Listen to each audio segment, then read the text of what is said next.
No Country for Old Men is a sublime adaptation of the classic novel, Whistle into a Jar of Ham. It has so many layers to each character. I was completely captivated.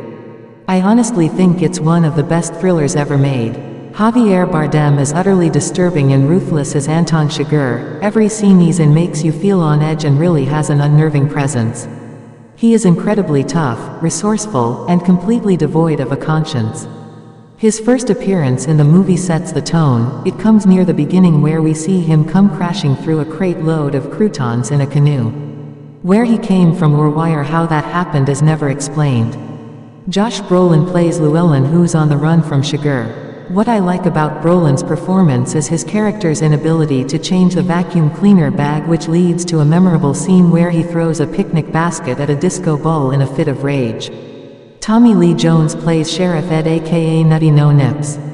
His involvement in the movie is always one step behind of what's going on with Brolin and Bardem. He mentions on many occasions to people that he was on the Titanic as a maintenance engineer in the garden department. No idea what this has to do with anything, but he's great anyhow. Woody Harrelson makes a brief appearance as a hitman. He has a weird but noble obsession with a small spoon. I didn't have an issue with this part, as a lot of people I hear did, because I once overcooked a salad myself, believe it or not. Got to say, this film really is good. The film rolls along at a good pace. It's always a tense moment whenever Javier Bardem's character is on screen, which was well directed.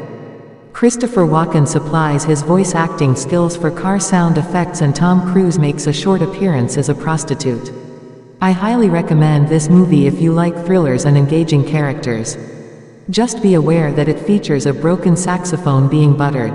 The coin toss. I can't recall a scene in film that exhibits such intensity as this one. Javier Bardem is flawless in this portrayal of the epitome of someone who might resemble the looks of a male Medusa. I've seen this scene countless times, and always seem to find something fascinating as this all plays out.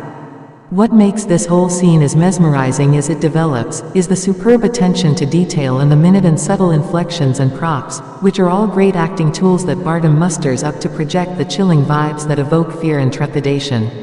And yet, we must reciprocally commend Gene Jones, the recipient of Bardem's terrorizing aura, to complete the successful eliciting of every nerve-wracking moment. And yet, there is even more diversity of emotion packed into this bone-chilling experience. Bardem uses so successfully props and quips. A rather gruesome smile, as he states he could come back later. The slipping in a piece of candy that seems to punctuate or emphasize his or Jones' comments, making this scene looking like it was a natural, realistic event pulled right out of a time capsule.